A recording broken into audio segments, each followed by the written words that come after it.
Black Maternal Health Week is officially here.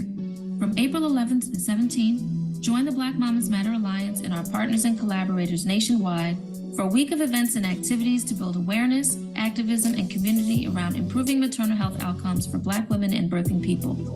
Launched in 2018, Black Maternal Health Week was founded by BMMA to deepen the conversation about Black maternal health in the U.S. and across the diaspora, amplify community-driven policy, research, and care solutions, center the voices of Black mamas and families, and more. From in-person events like our annual Black Maternal Health Walk to virtual panels and other activities, Black Maternal Health Week enhances community organizing, centers Black feminist and womanist wellness approaches, and provides a platform for Black-led entities doing maternal, birth, and reproductive justice work as part of the global fight to end maternal mortality. Check out what we have in store for you this year. We look forward to seeing you out there. Be sure to follow BMMA across social media and join the national conversation online using the official hashtag BMHW.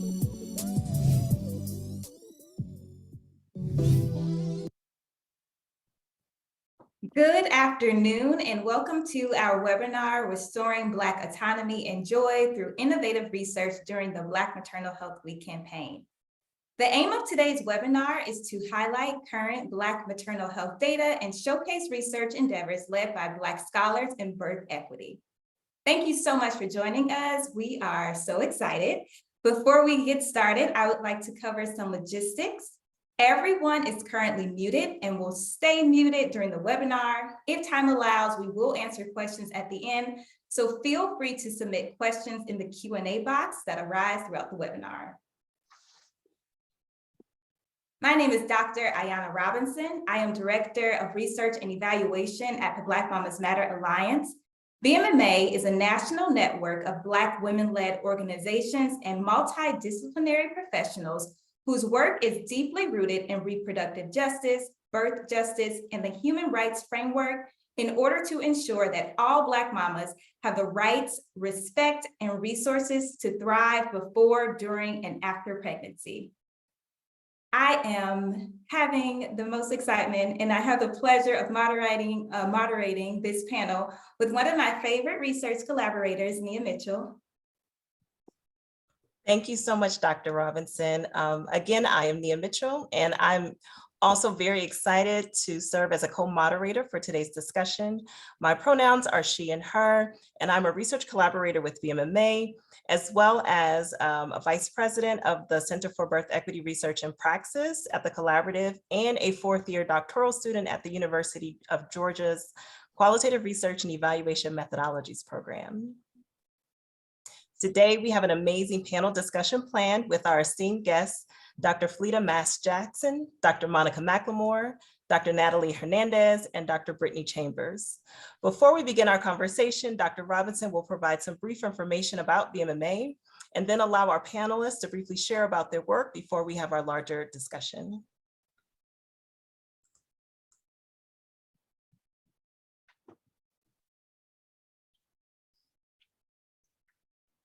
Thank you, Nia. Of particular note, we use the phrase Black mamas to include a range of folks from women and birthing people, including cis women, trans folks, and gender non-conforming individuals that are people of African descent across the diaspora, and those who care for and mother our families and our communities, whether they have given birth or not. We stand in solidarity with all Black mamas. At BMMA, we approach our work through the goals of working to change policy by utilizing the human rights framework to address health inequities and improve Black maternal health outcomes, to cultivate research that leverages community knowledge and Black scholarship, to advance care by promoting holistic, respectful, and comprehensive maternal and reproductive health approaches to Black mamas' care, and to shift culture by dismantling negative narratives on Black motherhood and amplifying the voices and the experiences of Black mamas. To cultivate innovative research, BMMA utilizes the following theoretical frameworks to frame and guide activities conducted by the Research and Evaluation Department: birth justice, reproductive justice, human rights, Black feminism, and also womanism.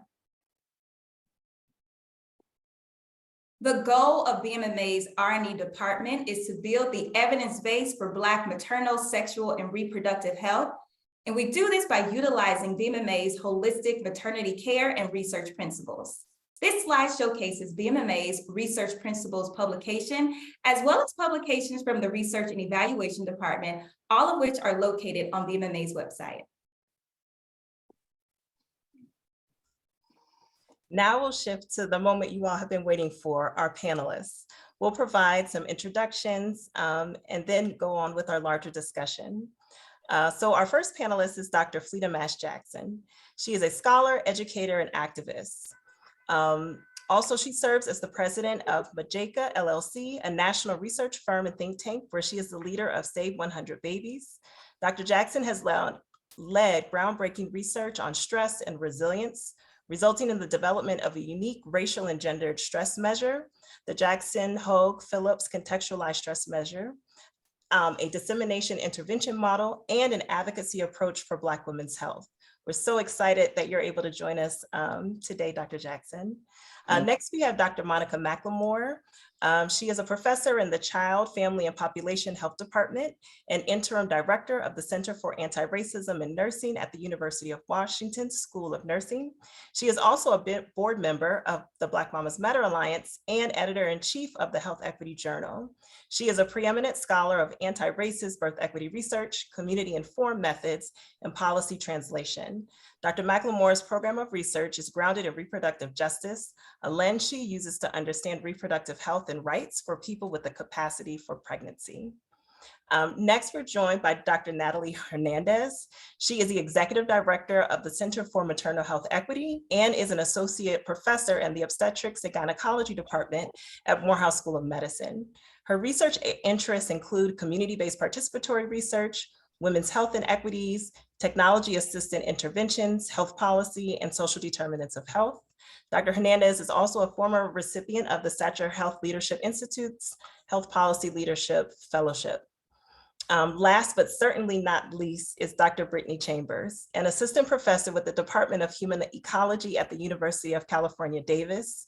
Dr. Chambers is a community health scientist dedicated to advancing sexual and reproductive health equity among Black, Indigenous, and other people of color. She merges critical and public health theories to partner with BIPOC women and birthing people and organizations to better understand, operationalize, and dismantle all forms of racism. Thank you all so much for joining us today for Black Maternal Health Week. We'll now allow panelists to briefly share about their current or upcoming work in Black maternal health rights and justice, as well as how they personally embody joy in their life. We'll begin with you, Dr. Jackson. Good morning or good afternoon, wherever you are in the country. It is just a joy for me to be with you. That's the first joy, to be with these esteemed panelists, individuals whose work I admire, who I've published with, and it goes on and on, who I'm just meeting for the first time. So I'm going to start out with the question of joy. That's, it's good for us to start from the assets, and I will go into the work and I will be on time and do all the things that they have asked me to do. But to know the joy that I feel, you have to know who I am. And so I am a Black woman, as my friend Mari Evans wrote in her poet. I am a Black woman, and that gives me a good bit of joy. I am the wife and partner to a man that I've been married to for 49 years, and that gives me a lot of joy. I am a mother of 2 adult children. And I've been pregnant 3 times, so I have unfortunately had a miscarriage. But being a mother gives me joy.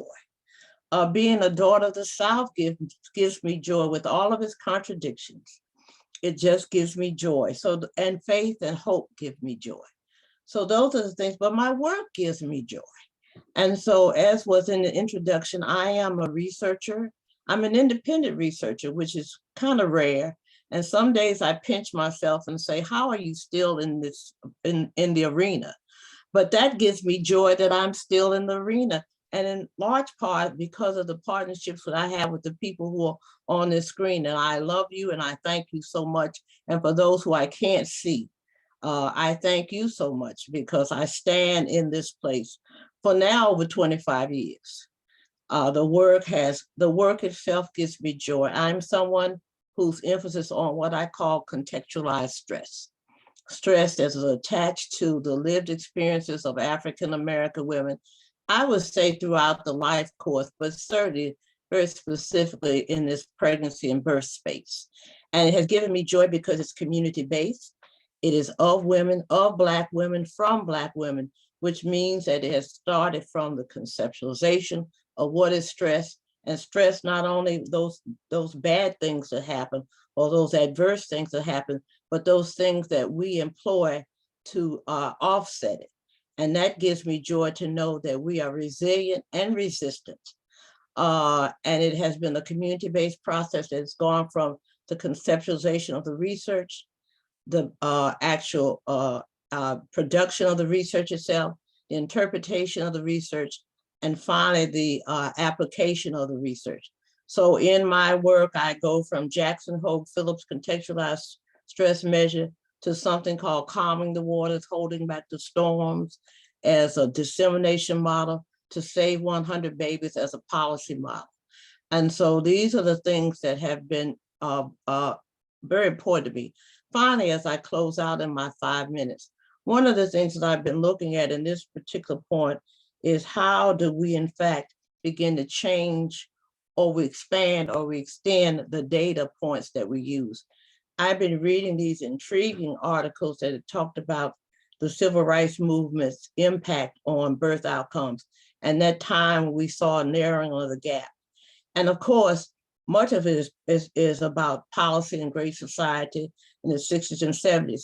But I recognize that I gave birth in the 70s. So there was something else happening at the community. There was the policy level, but we had, in the community, we're talking about Black and I'm proud, nation building. What would our schools look like? It was the introduction of a number of professional women who led Neighborhood Youth Corps and all of those other programs that really built the economic capacity of our community. And so we're at a point now, as we look at our demand for policy changes, the momnibus, what would that mean alongside what is going on in our community and what we say? So those are the things that give me joy and pleasure. I read, I write, I do all of those things daily, but it's the interaction with my colleagues across the country that is really gives joy, brings joy to me. So I thank you. And I look forward to this conversation. Thank you so much, Dr. Jackson. And I know many of us on the panel have not just read and learned from your work and your legacy. And again, we are so excited that you're able to join us this afternoon. Now we'll hear from Dr. Monica McLemore.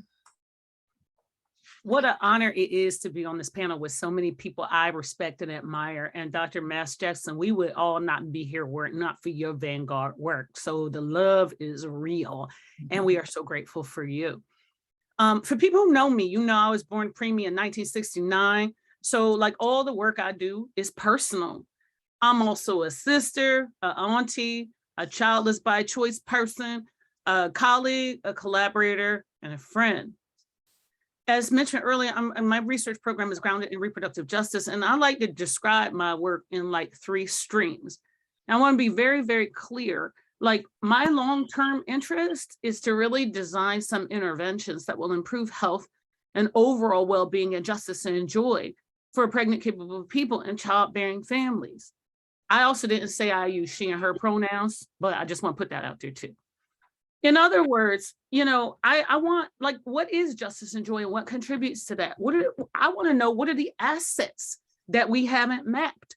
Because clearly, given all the harms that we've been through, and Black people are not extinct, we have been lazy in our science because there is something about our resilience and our resistance that we don't clearly understand.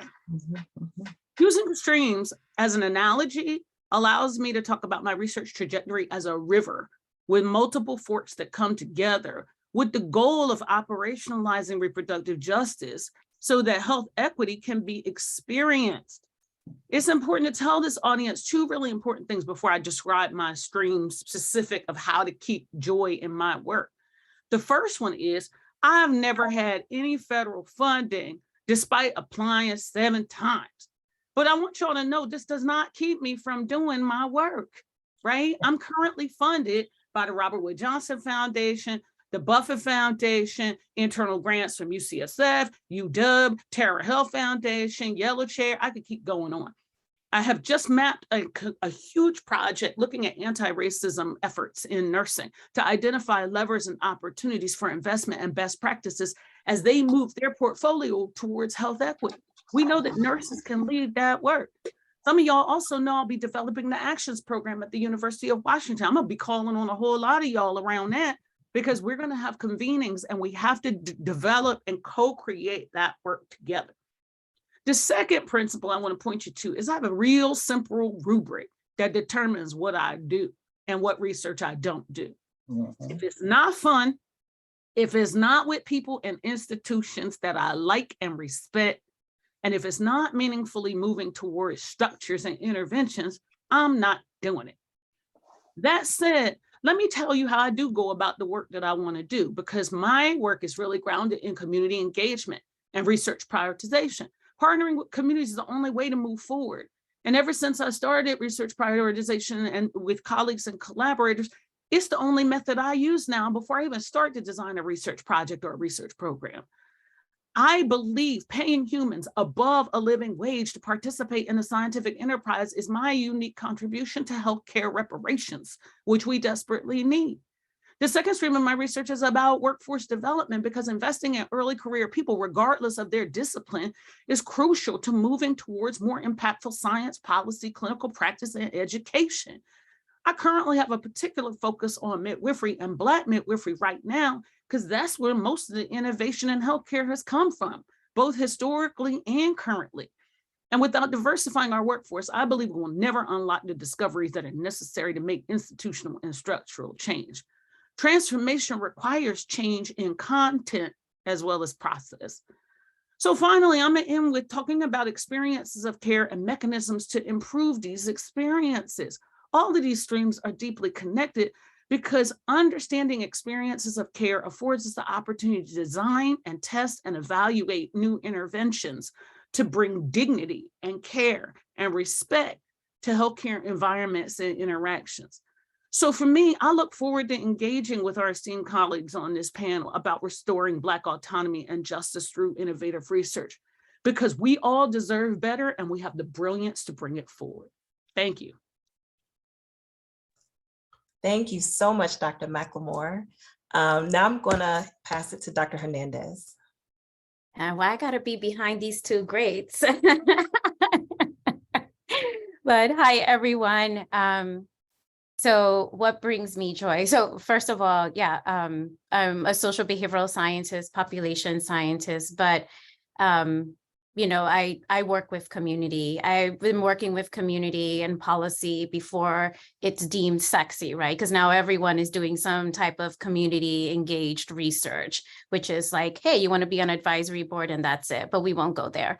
But yeah, so I do my work in 3 different ways through the Center for Maternal Health Equity, which we were established in 2019 at a historically Black college, Morehouse School of Medicine. We do our work in research and we take a translational approach to research. So from basic science all the way to population health. And I'll talk a little bit about some of the projects that I'm the PI on for that. And then we do a lot of capacity building. And so we knew as a historically Black college that there are amazing organizations on the ground already doing work. And so rather than replicating what communities are already doing, we build capacity and we build evidence to support that work, right? And we make sure that their work is centered, because if Black women aren't at the center of solutions, then nothing's gonna happen. And then lastly, as a medical school, we do a lot of training. We have developed models around respectful care, train the trainer models, because we're thinking about things that have to be sustained, because we can create interventions, we can create great training programs, but if we don't have them sustained, then they're gone, right? And so we make sure that we're investing, we're figuring out the processes, and then ensuring that they continue on. a lot of our work and how we do it, as I mentioned, is centering the joy, but also the pain, right? Like the song, Joy and Pain, and centering the voices of the communities most affected by the issue. Centering these experiences is an opportunity to really think and rethink conventional practices, thereby identifying pathways that can contribute knowledge associated with what's happening around maternal health. In particular, the way we do our work underscores the value of grassroots empowerment opportunities for women to understand their human rights as they relate to systemic inequities, power dynamics, and social structural contexts. The other thing that we do is a lot of narrative, and we want people to remember that women's lived experiences are legitimate sources of knowledge, and that feminist thinking and practice requires elimination of division of the privilege of who can be a knower and what can be known. And so I'm very excited about how we're doing that work. The other thing we do as a historically Black college is we center the researchers that look like us. I'm an Afro-Latina from the South Bronx whose family has experienced inequities. I'm a first-generation college student. I'm a wife, a mother to two beautiful Black children, and just really committed to this. This work is personal to me. I've seen too many people I love die unnecessarily or hurt from the experiences that they have encountered in the healthcare system. And so I'm committed to that through here and through my work. And again, and ensuring that this also translates into policy and action. So I'll stop there because we can talk about our projects. A lot of that information is available online, but I just wanted you to get a sense of where I come from, who I am, and what I stand on. Thank you so much, Dr. Hernandez. And now we'll hear from Dr. Chambers. I feel like I have the hardest position to go after these dynamic Black women who I'm so honored to be in the space with, honored to call Dr. McLemore mentor. But I absolutely love this question and the way that it was phrased, right? Like just knowing that your life and your work are separate. And that is really where my joy stems from. And it took me a while to get there because I feel like, you know, you're not trained that way. In academia, you're trained to be on the treadmill, to be running, not think about your life or anyone else to that fact. And so for me, joy, I define it as my inner peace and my inner happiness. And I have to focus on me first and pour into me first so that I can love the people that God blessed me to call husband, children, sibling, mother, father, friends, and colleagues. And so my joy is really stemmed to me protecting that time. And that has looked different. Like if any of y'all have been emailing me, sorry I haven't responded because protecting my personal time requires me to like slow down a little bit in the workspace so that I can make sure that I'm taken care of. And when I think about how that resonates to my work, it is really creating spaces where Black and Brown trainees can thrive and grow. And that is me really focusing in on the process instead of the outcome. And that is also super hard in research, right? We're always trying to get to this outcome. We don't take time to celebrate and praise the things that we've been able to do, the things we've been able to accomplish. And sometimes it really, you know, stagnates our growth, and really to think about, well, what is possible? What's the next move? Should I actually be running to the outcome that I thought I was running to, or should I pivot and do something different? And so that is what I have been doing with my work. I want to share two projects, one which is a KO1 that I currently have funded by the National Institute on Minority Health and Health Disparities, where Dr. Monica McLemore is my primary mentor. And it is called the Community Racial Equity Training and Evaluation of Current and Future Healthcare Providers, or the CREATE study. And y'all, we've been working on this for over 3 years, but we took the community-based approach where we talked with Black women as well as perinatal healthcare providers to really understand, what do they want and desire in a racial equity training? What do Black women want their providers to know? What do providers want to learn? And so we have been going through this process, developing a training over the past 3 years that we're now piloting with providers in California. And not because it's my work, it's dope. I'm going to say it is super, super dope just to hear from both Black women and providers stemming in reproductive justice, aligned with SB 464, which is led by Black women researchers and community orgs. And so what did it look like, right? Slowing down, not trying to chase all of this grant funding that's now tailored towards our work, but for me to know, okay, I need to do the proper process in order to develop something that could be impactful. And then lastly, one thing I want to highlight in my minutes here is really thinking about how do we train other people to hold or embrace this community model. Dr. Hernandez mentioned, everybody don't do community work the way we do it. And the way that I do it is hiring people to be on my team. So you're hired as a research consultant. You don't have to wait to get your paycheck. You put in your hourly, you get paid monthly, right? Biweekly.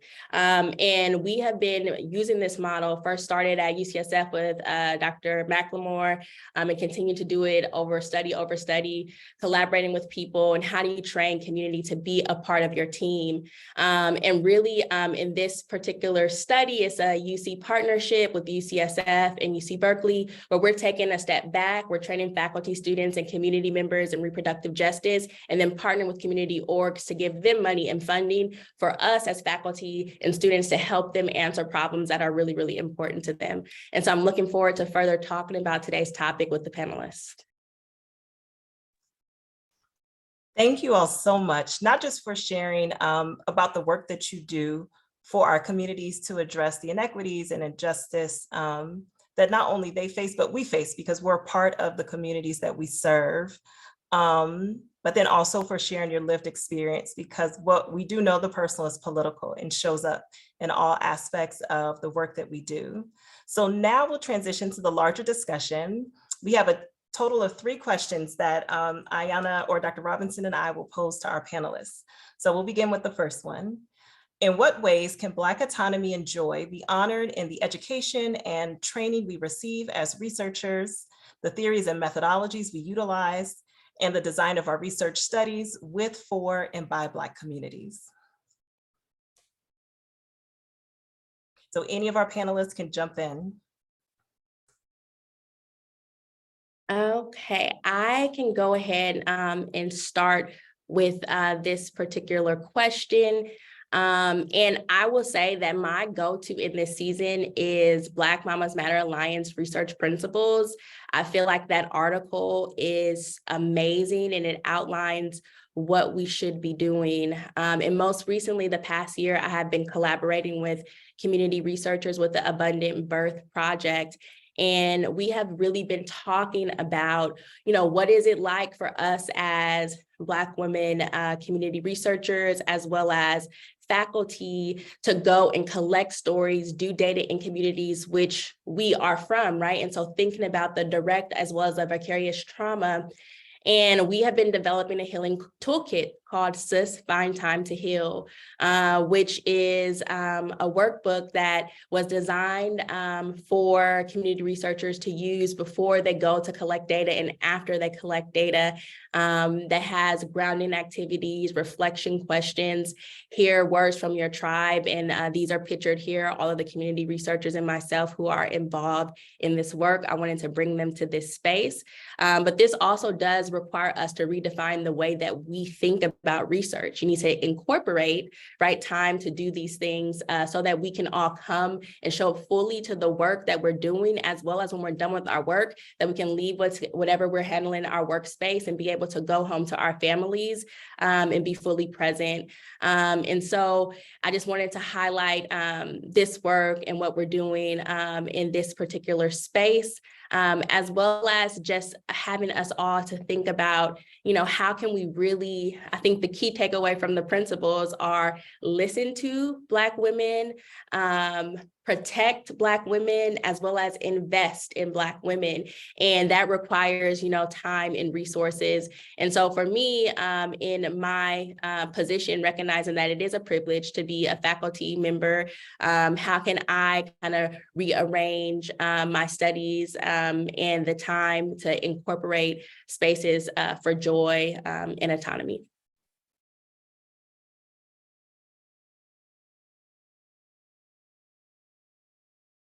Thank you so much, Dr. Chambers. Anybody else?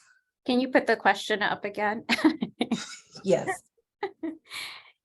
And so I think in what ways, I think, you know, one way I honor it is in every single one of my research studies, the first question I open up with is, what do you love about being a Black woman? Because I think it's just so powerful. And again, you know, oftentimes, you know, Black women are portrayed in certain ways, and, you know, the joy that I find in just answering that question before we get into the negative, uplifting the assets, right? Because how it's been out there is that we need to be saved, but we're powerful. We don't need anyone to save us. We're already doing that. People are just not recognizing how we're doing that. I also love, what brings me joy in the work is using principles that my colleagues have developed and scales and measurements. And so again, you know, making sure that, you know, the Jackson-Hogue-Phillips contextualized stress measure is incorporated into the studies, the frameworks around sojourner syndrome and intersectionality and the grades are incorporated into the research. As Brittany mentioned, you know, having community scientists, recognizing them, co-designing interventions together with community brings me a lot of joy. And just training the next generation of leaders to use this work and to cite Black women and to ensure that our voices are uplifted in everything that we do. I'm gonna piggyback on that, and I'm gonna give you 3 things because, like, y'all are just brilliant, and I agree with everything y'all said. And Brittany, that slide is fabulous. I had to tweet that. Number 1, and these are defensive, and I'm purposely giving you defensive things because a lot of times defensive things are not framed as being contributors to justice and joy. But in my world, you can reject epistemologies and you can reject ontologies, ways of knowing and ways of understanding the world that contribute to harm and blame narratives in knowledge production. You can be like, no, we ain't doing that, right? So that's one place. Number 2, I'm speaking to administrators, leaders. No more onlys. This only situation has got to end. I am just about done with the onlys, right? Or the first. We need to be hiring people in cohorts. We need to be bringing students in cohorts. Nobody should be by themselves in a research enterprise. I understand that people still think that this is about establishing research independence, but you can't tell me after we mapped the human genome and like launched the careers of thousands of people in multiple labs that we can't figure out how to get beyond this only situation. I'm just about done with that. And then the last one is, don't include variables in research studies that don't matter. Every time somebody want to ask about like marital status, I'm like, what is that telling you? Why are you using that as a proxy? It's not very helpful. So stop using variables that are not helpful just because historically they've been used. And you will save yourself a whole lot of heartache and headache, and you will have more justice and joy in your work, and you won't be losing anything because from an analytic perspective, those variables don't mean anything. I want to follow you, Monica. Thank you so much for your comments. Those are right on point because we do have variables that don't mean anything. Furthermore, we don't have a way to interpret the variables that we do measure. And because we can't interpret it because we didn't measure those other things. You know, so I've been, like I said in my introduction, I've been looking at these studies that looked at the impact of civil rights legislator, the Great Society, and shows that there was a reduction in terms of poor birth outcome. Okay, but there's one side of that which will deal with the public policy. what is the side that was going on in terms of a cultural revolution that was taking place, educational reforms, things that Black women were running a lot of these programs. If you go back and look at who was in charge and who they were hiring, because they had the purse strings and they were hiring within the community. But those things are not asked because the people are not at the table who would know to ask that. They don't know that that is a question to ask. And so we don't have that information.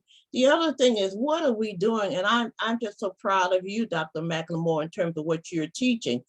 I developed a course in 1996 called Race, Class, and Gender, Implications for the Health of Black Women.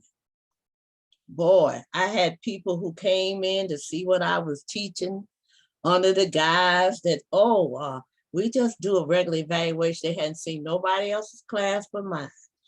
I had some students who would say, well, what is she teaching? But then I had those students who say, you know what? We didn't know this. We didn't know about the experimentation on Black women. We didn't know about this. And so I want to see those courses taught all over the nation. They should be standard. That should be, if in fact we are focusing on this health disparity for a group, because someone said to me, they said, well, why don't you teach it about all women? I said, no. I said, people in this school are being funded majorly around health disparities. I think we need to dive deep in that so that we have educational reforms on things. But you're right on point in terms of what are the variables that we're measuring that we know do not touch upon. So every study, I got piles of studies, and at the end, well, maybe it's something about the experiences of Black women. You think? You think that's what it is? Or what do you think? So it is just, it warms my heart getting back in the joy space to see everybody on this panel, but to know that there's a whole group of us, and you don't have to be an only. And I'm with you. Need to come in the cohorts, because what that does is that already compromises the science, so that people have to in fact interpret it in a certain kind of way. I can't, I could write my own history about people say, are you in charge? Are you the person in charge of this research? Or people who would call me and say, I want the Jackson Hole Phillips scale. I said, okay, and let me talk, are we going a partnership? Well, let me see your resume. Now, you already called me. So, there's a whole, but when you have, when you have a posse, some of that can't happen, and then we can be who we are. I don't have to be the representative Black woman. I can be who I am, and Natalie can be who she is, and Monica can be who she is, and Brittany can be who she is. And yes, we come out of a shared community, a shared experiences, but that's what we need. That's what we need. So I agree with you wholeheartedly, Monica. And because I have seen this wave of individuals developing, that gives me tremendous joy. Tremendous joy.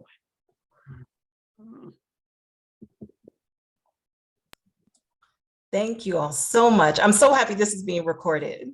So we need some oral histories just to be know. there going, there's a whole lot of people we need oral histories from.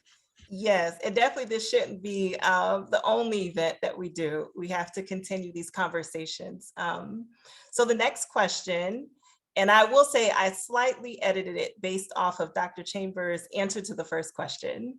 So how do we not only better support, but invest in and protect Black researchers, as well as Black institutions and organizations conducting research that's advancing Black maternal health rights and justice?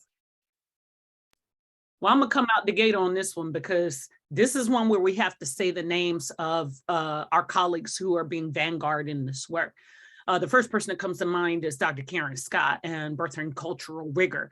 When I see people running around talking about we don't have QI tools and other community informed ways of innovation, I'm always like, you need to go look at Scotty's work.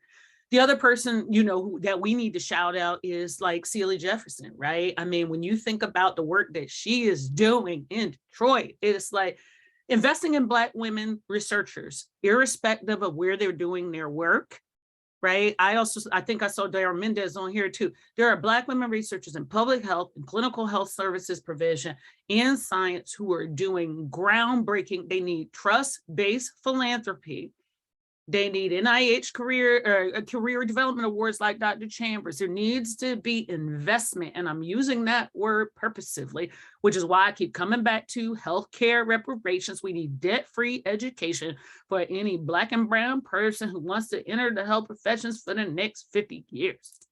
Somebody has got to say we are going to become the employer of choice, and I'm thinking about doing this at the Dub for Black and brown researchers in cohorts, and we are going to give you the money that you need in order to be successful.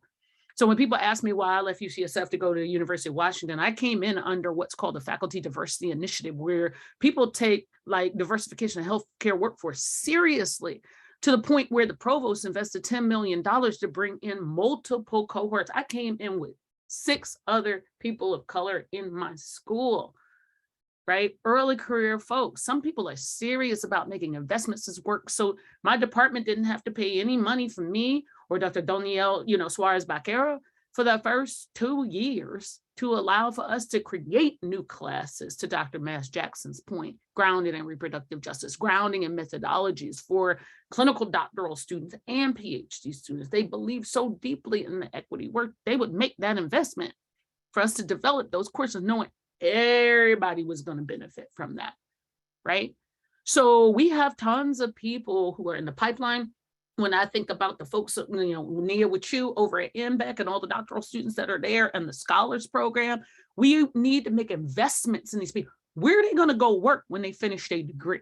Who is making the, right? I mean, BMMA is building out infrastructure under Dr. Robinson's leadership, but where are we putting people? Where are they going? And let's build it. And that's so important, because one of the things that is bothering me is the numbers of Black researchers that I see who have, I don't know what the term is, visiting, adjunct, all of those appointments. And yeah, and you have the position and it gives you a little money, just a little money. But on the score sheet, the institution gets more out of it as they count up the people they have who are representative of these minority or these other underrepresented groups. And that's problematic, because the numbers of Black academics who are in that category is really, really out of hand now. It's really out of hand. And particularly if you look at the number of Black women who hold those positions rather than have full faculty, so the workforce is there, but the placement is not there and the investment is not there. Absolutely. And I just, being at a historically Black medical school, oftentimes we're always, left out of the table or brought in an advisory capacity, but we have the expertise, right? We are the ones training the people that look like our communities to, and we have 2 alum here, leading and moderating the session from Morehouse School of Medicine. Our lives and experiences as researchers currently are not centered in the development and execution of solutions as indicated with funding. Why is my funding conditional based upon how I perform when you give other majority institutions $12 million right off the bat? But in the same funding mechanism, mine is conditional for 1 year, just to see how Dr. Hernandez is going to do for this year, right?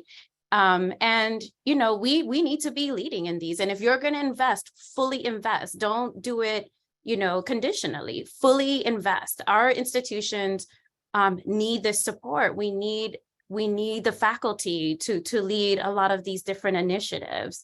And we've been leading critical work for years, hundreds of years, to address these inequities, often with limited support and resources, concurrently dealing with systems of oppression that are designed to devalue our work and derail it. And again, without us the solutions are inadequate. Yeah, and I would add to the discussion is just to let, Black researchers know what you're doing is revolutionary. And I think for me, that was something that was challenging, right? Growing up low income, being one of the first people in my family to go on to get a PhD, I didn't know what type of racism I was up against, right? And I think that is like one of the first things to let people know, like, yeah, baby, you made it, but like, we about to roll, like it's about to get tough. And knowing that it is going to get tough, how do you ask for your reparations? When I left UCSF, I was going hard. I developed this document of things that I needed from a university in order for me to come and be there, knowing my value, knowing my worth, knowing that, yes, they want me to be a diversity number, but I already know all of the students of color are going to be coming to me. And, we also have our ally students who want to learn more. Like, so you got a whole bunch of students who are coming. And so knowing what your worth is, how do you advocate for the things that you need? And I'm all about sharing, y'all. I didn't share that document to so many people, and they have been able to even negotiate better packets, right, than what I got. And I think that's what we need to do. Like, we know this information. How do we help each other out? We're a collective. We cannot operate like, by ourselves. Well, at least not me. I'm here to I'm bringing everybody with me, right? It's a wrap up for everybody Black. So I'm trying to make sure that we are all getting the things that we need, but it does require us having these conversations of like, you're going to operate in an institution, you're going to experience this type of racism. It's going to be challenging to do X, Y, and Z, but how do you just keep us encouraged to say, but what you're doing right now is revolutionary, don't give up. And also, I think it was so important for me to have a Black woman mentor, Dr. Monica McLemore. Like, I was like, I just need to get there, right? And be able to learn so much just from those, one-on-ones, as well as watching what was happening, right, around. And so I think we just need to be a little more transparent with one another. If you grew up in church, it's just like everything got to look good on the outside, but looking good on the outside, not going to help us when we come up against those things. And so I would just love for us to just be more transparent, use BMMA as a platform to kind of share all of these resources that we have to uplift other people's work. It's one of the first spaces that I go to, right? To be like, all right, I've been under this rock for a minute. Let me see what's popping in the field, who's doing what. And that's why I love this space so much, because it celebrates us. And then to recognize, right, that some of us are in spaces with more of us, and some of us are in spaces where it's like, you got to take a ride to go meet your colleague across campus. And so how do we support researchers in whatever institution that they're in to make sure that they're successful? Because most likely they don't have a team, a mentorship team there that can actually help them navigate these things. Thank you all so much. Now I'll pass it over to Dr. Robinson for our last question and a question from our audience. Thank you, Nia. There have been so many gems and powerful questions and solutions posed so far. For our final question, we want to look to the future and also consider the opportunities that we have right now. So with the mounting and persistent attacks on our bodies, on our families, and our communities, at times it can seem impossible to really actualize a collective vision for reproductive justice. Situating your research within this current context, what are the opportunities that you believe we can leverage at this moment? What's next? Where do we go from here? I'm going to say something that may seem a little odd, but I love democracy. And I love democracy because it provides a playing field for everyone to give it their best shot. And so in this moment of major attacks, I'm a child of the 50s and 60s in the South. I remember colored water fountains and all of that. I remember all of that. But in this moment that we have now, we are in a prime time for smart Black women to come together and make major changes. That I know. I know that from what I have seen happen with Black Mamas Matter in the past 5 years. I know that in terms of things that seem hopeless, that have been turned around. And so this is a time for us to really bring all of our forces together in a way to be innovative. I've seen the innovations that have taken place that people could not have imagined with the technology, as long as we stay on course, that we don't get distracted, because it's easy for us to get distracted off of things that really are not consequential. But as long as we stay on course. So I think we are in a moment. COVID certainly was devastating to our communities, but it also showed us what we could do. So things that were impossible to do, oh, you can't do that. It just opened up. I mean, all kinds of things happen in any sector you want to name. Money came, people came, technology came. So building on that, we are in a prime position as women of color, as Black women, as individuals of all stripes, to really make substantial change. That's why it's going to be important for us to hang tight together, because we could get weary. We can get weary. Some of what's going on now, I know in your sectors, people are tired. And that's why, as you said, Brittany, we have to do the self-care so that we can be revived to do what must be done. But I think we're in an opportune moment like never before, as I've seen the creative, the innovative, the things that people say, no more, not under my watch. You know, that your university, Monica, would go and hire cohorts, and all of them need to hire cohorts. There are enough of us out there for them to hire cohorts, so nobody's standing there alone. So just, you know, that's the way I see it at this moment and this time. Yeah. I'm gonna make this quick because I know we're running out of time. But first of all, we can reject the lies and the false binaries that's been told to us. I mean, we in the Dobbs situation now. So we've been lied to for like 40 years about, you know, you can reject all false binaries and all that weird language and let that go. We can create new measurement, right? Early entry to prenatal care means nothing in the context of Dobbs, especially when you have stigma, shame, judgment, and blame that's going to keep people from telling you the truth that they might have tried to end the pregnancy that they now enter in prenatal care for. So we need a whole new set of metrics. We also need rapid response and legislative, you know, agendas. I may or may not be an expert witness in a lot of these cases around the country because I'm a scientist and I believe that policies should be evidence-based, but that's not really my job description. And then the opportunity that we have, and one of the reasons why I hang out with Black midwives outside of the fact that they're incredible and magical is because now under Dobbs being removed, in many states, a lot of them have a broader scope of practice because of the settings in which they can work. And we need to exploit the hell out of that. That's right. So that's why we have the Midwifery as Public Health Conference, so that we can strategize around how to say, if you can work in a home and you can work in a hospital and you can work in a birth center, what we do. That's right.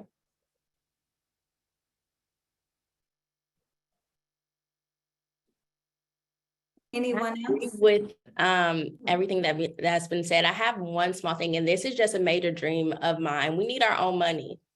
And knowing how, you know, getting NIH funds, foundation funds, and other things, how that is attached to certain deliverables and things.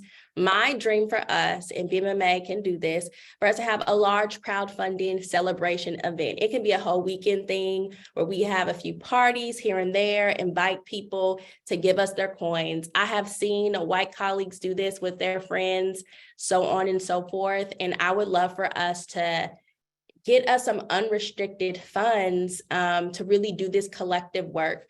But I also do recognize that we do need, you know, we need some of that government money too. And so I feel like we should just strategize and say like, okay, who's in this particular space to like, you know, go after these government funds. Some of our work, right, we can't actually get those funds. You could be, you know, getting into like some crazy emails or some situations. And so I think that we're positioned where we all, you know, we all funding our research, right? We are all funding our research. We're funding it in different ways.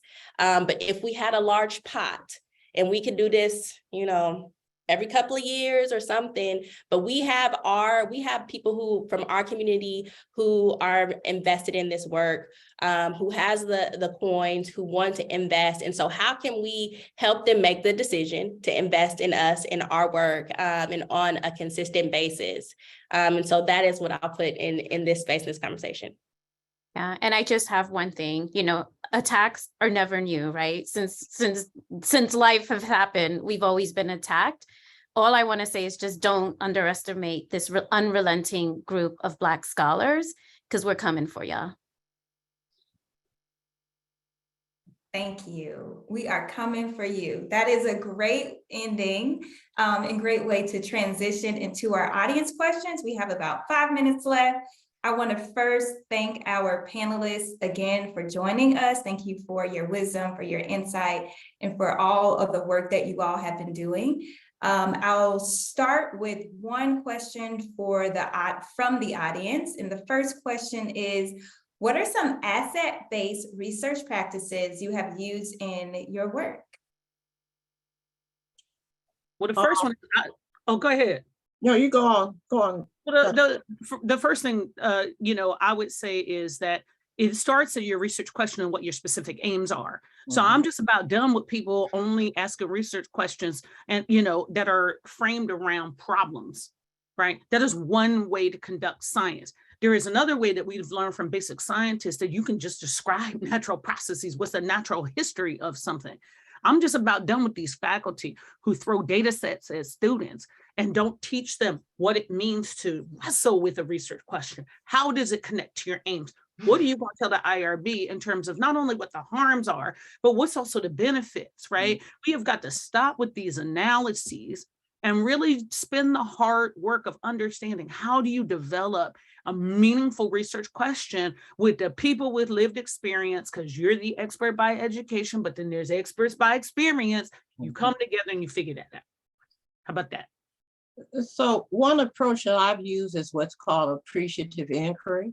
And appreciative inquiry starts with the question of, was there ever a time that you felt loved, that you felt respected, that you felt that you were healthy, whatever the phenomenon may be, and starting there so that individuals can at least really think about that real deeply or have a projection of that, because that sets the tone. And so that by the time you're at the end of the discussion, individuals are thinking about what they could do or what happened or what were the components of it. So that's different from starting, say, well, did you know that Black women die 3-4 times more? Did you know that? As opposed, so I've used that pretty successfully in terms, and I try to use that now with gatherings so that individuals have a projection of what could be. Even if they can't see it now, but that they can look at the rear view mirror, even if they go back to when they were children, whatever the time was, or somebody. So appreciative inquiry is one of the approaches that I've used in my data gathering and as a foundation for creating something that I think is more sustainable. Thank you all. And I think we have time for one more question. And so this participant says, I would like to hear more about the successful strategies with community engagement, panel recruitment, and that is in reference, it looks like, to the pay that Dr. McLemore mentioned and the employment that Dr. Chambers mentioned. So more about successful strategies with community engagement, panel recruitment. Brittany, you want to take this one? Okay, I would say, so Dr. McLemore and I, and the work that we do, we pay community $125 an hour. We make sure that they have meals. We make sure if childcare is needed, that that's taken care of. And so we're just honoring people's time as experts. I see in the, chat, like, lived experience that is experience, and we are just wanting to value and appreciate and show people that we value their time by paying them well for the time that they contribute. Also, I have started to hire community researchers as contract employees. And so they're able to enter their hours on a weekly basis, get paid bi-weekly. And so they don't have to go through that whole process of submitting an invoice, waiting months to get paid.